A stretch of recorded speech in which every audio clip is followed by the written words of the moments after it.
Welcome to another episode of The Brand Called You, a podcast and podcast show that brings you leadership lessons, knowledge, experience, and wisdom from thousands of successful individuals from around the world. I'm your host, Ashutosh Garg, and today I'm delighted to welcome a very, very accomplished professional, a fellow podcast host, Archana Dutta from Gurgaon, India. Archana, welcome to the show. Oh, thank you. Yes, always nice to be on the other side of the podcast. Terrific. Archana is the founder of SecondAct, and she's the podcast host of Pedal On. She's also the co-curator at the Coffee Beans. So, Archana, let's start our discussions with the SecondAct. Tell me a little bit about this venture and what was your motivation to start it? Just one correction before that. I'm a podcast host of a show called Discover Your Second Act. Okay. Pedal On is the social arm of Second Act, and we can talk about it. Okay, I stand corrected. Thank you. All right. So, what made me do my second act? I think, there are points in life when there are signals of your second act all over, okay? When you decide to listen to those signals or to pay attention, and I think that's when a second act is born. And I think this exactly happened with me after a very nice, what should I say, a very comfortable corporate life that I led.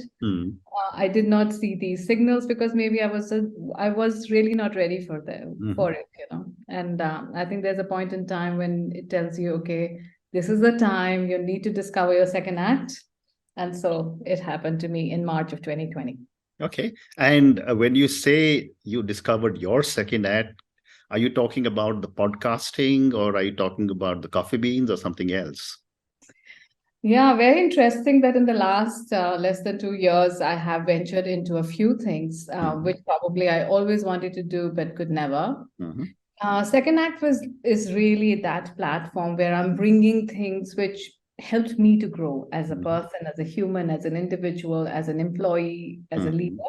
And I thought that if I could speak about them, I could bring these little tools and techniques, and we could, explore ourselves a bit further through either workshops, retreats, seminars, webinars, speaker sessions, anything that can impact somebody's life, that could be a second act for them. And literally, this is what I bring. And the tagline says, learning through conversations. So the conversations, so it's not one way that I just go and just deliver something. It's always a platform of exchange of thoughts. And it also brings in a new perspective to me every time that I hold a session. So literally, that was my second act. Fascinating. You also say that human beings and organizations are always work in progress. Help me understand this and do give me an example. I just want to ask you the question, don't you think that we are always work in progress? I agree, but with my show, so I'm asking you the questions. Yes. So definitely. So, I mean, because we are definitely work in progress. And like I said, second act is not literally your second part of your life. Like, most people understand that I left my corporate world and now I'm doing something else. So that's my second act. Second act is a metaphor. It is something that it could be a change in your thought process. It could be something that I've started to do, as a new habit. It could be something, that I realized and I'm working upon myself now to be a better version of myself. So literally that we are work in progress and need to be work in progress to be a better version of us. I think that's when you start realizing it, you become more aware of it. I think the journey of transformation starts. And this is exactly what I believe and feel in that we are all work in progress, including people, and people make organizations. So definitely organization. So what I'm understanding you is that second act is different from second innings. Oh, definitely. So while I'm doing my first act, which is say working in the corporate world, I could be doing certain other interesting things, which you would term as second act. Is that right? So very interestingly, through my podcast, and that's why I, actually started my podcast of understanding what are various second acts of people. And I was very amused by, so I have almost 91 guests now in 91 weeks, and literally 91 answers differently for what's their second act.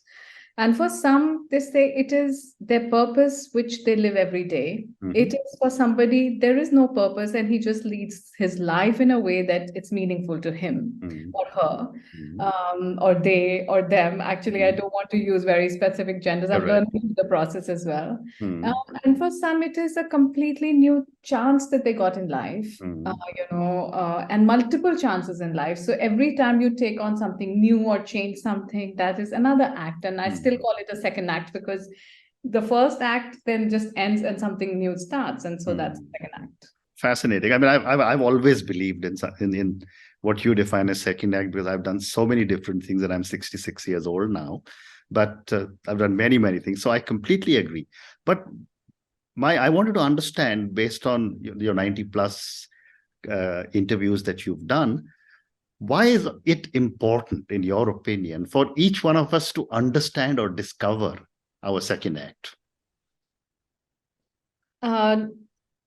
This is again what I think. That's why the second act was born. Yeah. I just felt that for 26 years of my corporate life also, I was that very balanced person as far as my work and my life at home was concerned. I was giving equal amount of time to or whatever. There was nothing missing in my life. There's something still which was undiscovered, something, which brings me an inner joy. And I think we all deserve that in this life.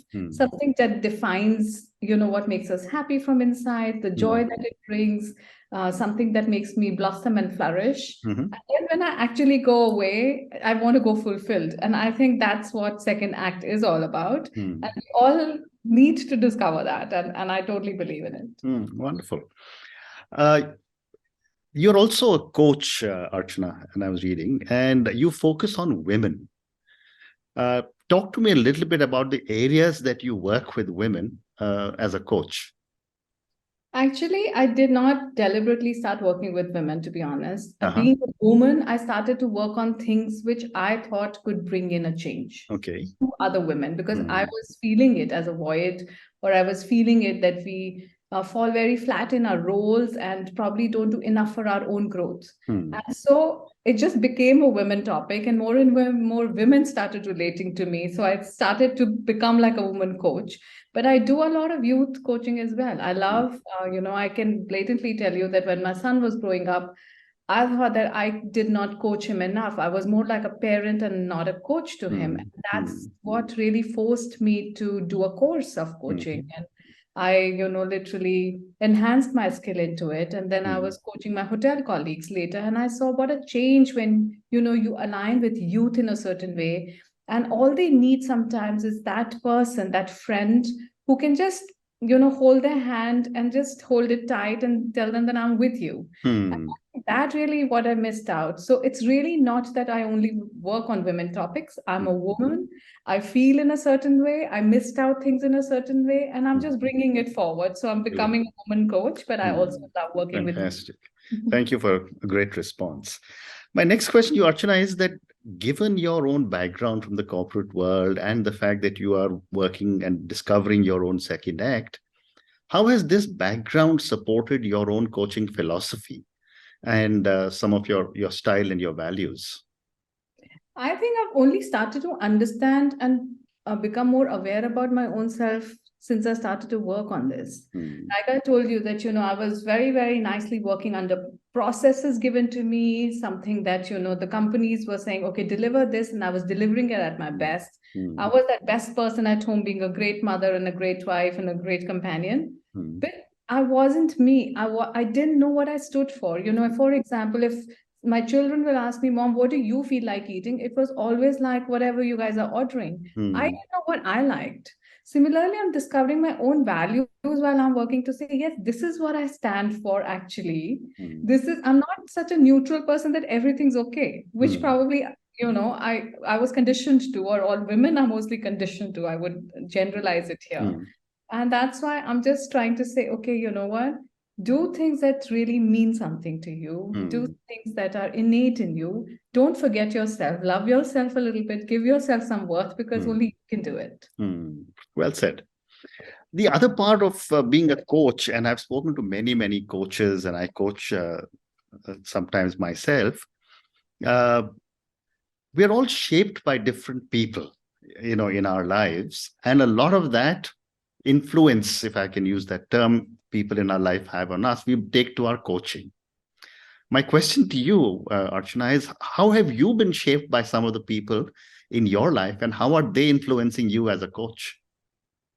To be honest, I have started to also understand people very closely now. Even this conversation will bring something to me, and I would like to learn and bring it into my life.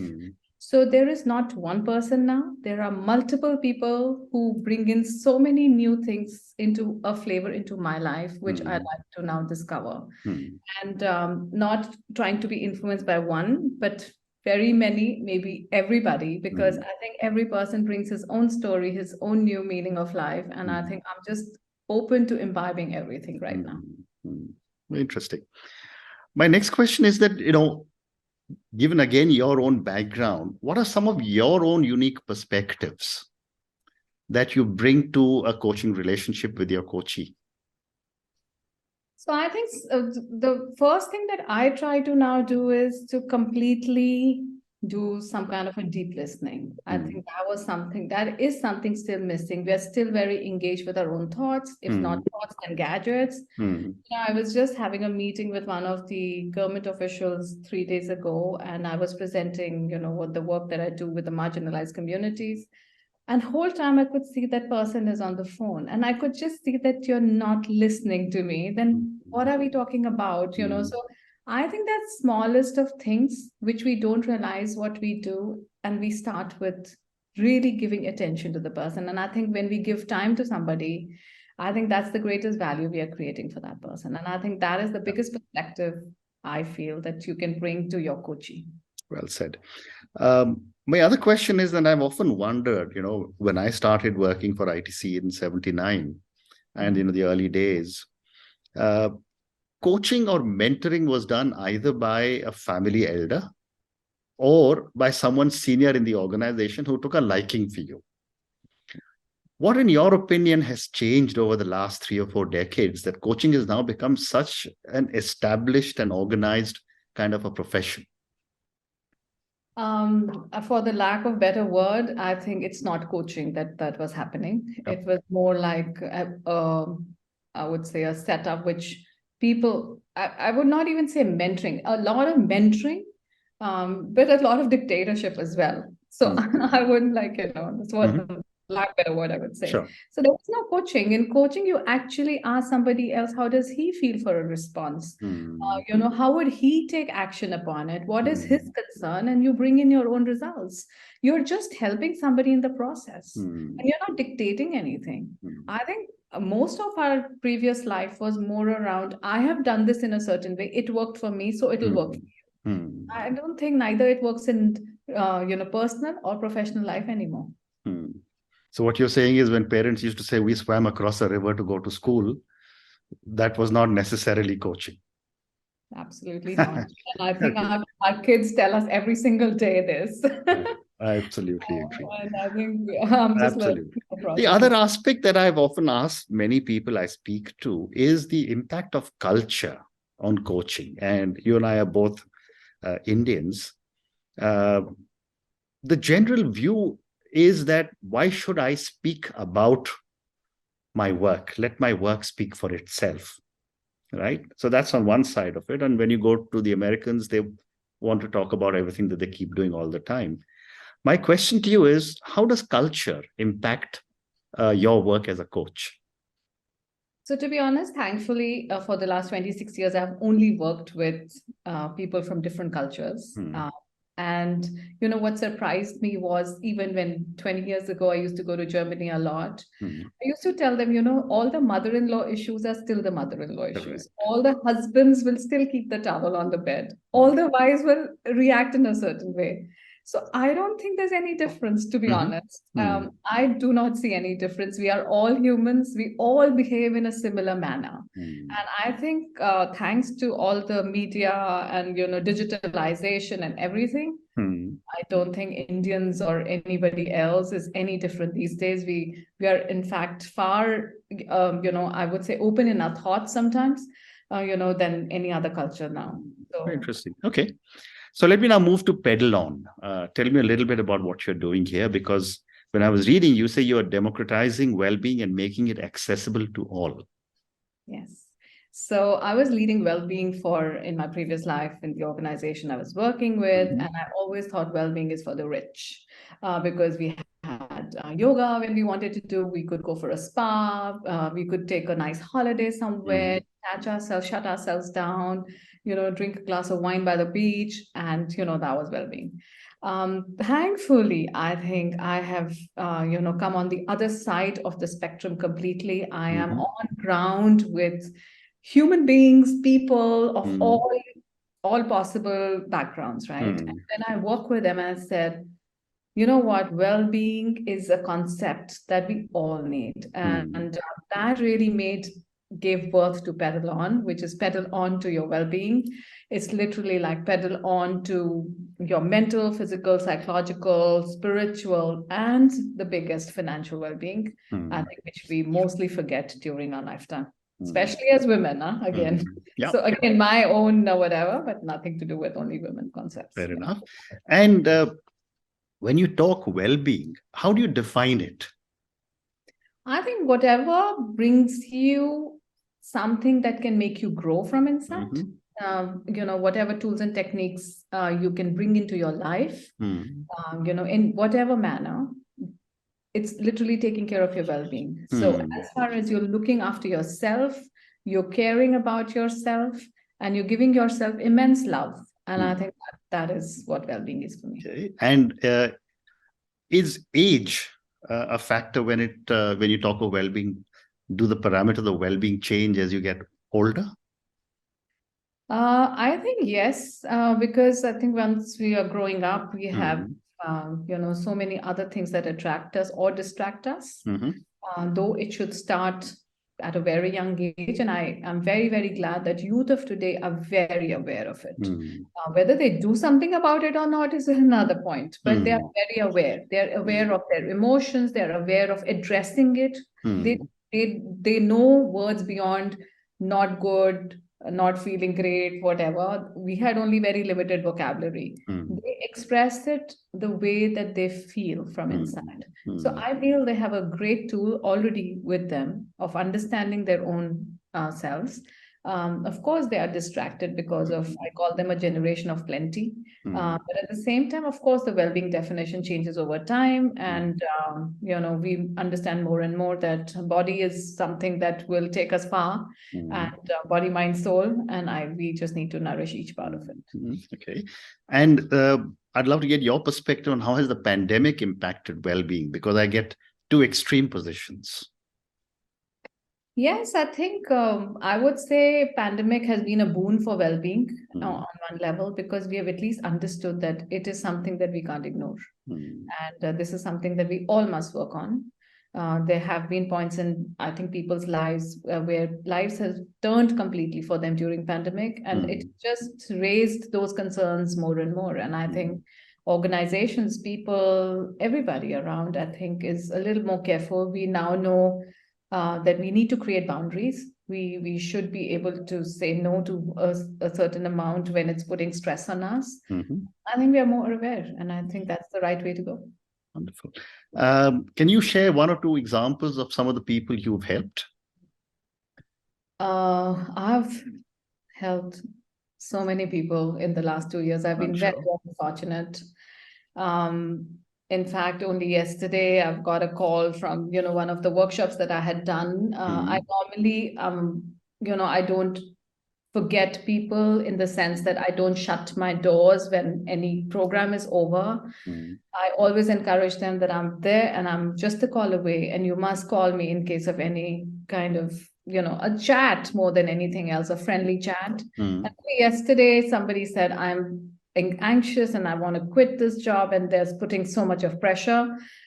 And I think in 10 minutes, that person said, you know what, just talking to you helps me so much that I will like to calm down, and I would like to breathe properly and take a good breath. And thanks for that. So I think on an everyday basis, I'm able to touch somebody's life. And I think that's the most beautiful part of this journey. Oh, wonderful. How wonderful. And that seems to be an incredible second act that you are developing to be able to support so many different people. Um, Two more quick questions for you. One is, tell me about your podcast. Yeah, podcast is such an interesting platform. I didn't think that I will be able. In fact, I don't even know how it all started. I started my second act, and I said I'll be very intrigued by knowing what people think of their second act. So that's how it started.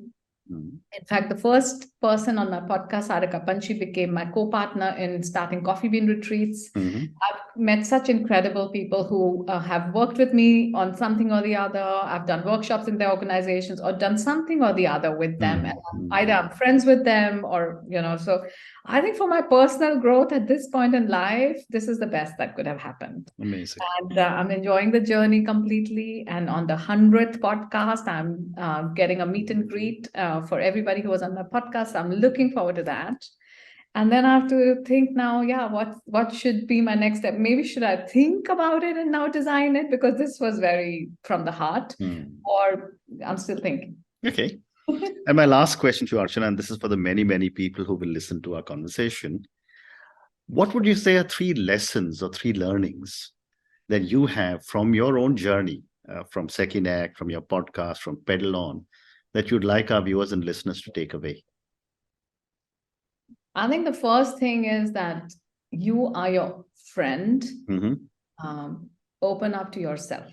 I think because that is something that I've understood, that we are in such a denial most of our life that we don't even open up to ourselves. Second, come out of your guilt and the blame game that we play with ourselves, because that is something that is a deterrent to our own growth. Because most of the times we are guilty, we blame ourselves for a lot of things. I think every phase of life is to be learned. I mean, something to be learned from it. And I think third is that do something that, that people will remember you for, and you will be known for. So, for every action of yours, think, is it really bringing value to somebody's life? And I think that is something that I'm trying to do. Wonderful. And on that note, and your 3 wonderful lessons, you're your own friend, open up to yourself, come out of your guilt, don't blame yourself, which a lot of people do. And I love your third one, do something that you may be remembered by. Thank you, Archana, for speaking to me. Thank you for talking to me about your own journey, about Second Act, about your experiences as a coach, about Pedal On, and about your own podcast. Thank you again, and good luck. Thanks, Ashutosh. That's very kind of you to have me today. Thank you. Thank you for listening to the Brand Called You videocast and podcast, a platform that brings you knowledge, experience, and wisdom of hundreds of successful individuals from around the world. Do visit our website www.tbcy.in to watch and listen to the stories of many more individuals. You can also follow us on YouTube, Facebook, Instagram, and Twitter. Just search for the Brand Called You.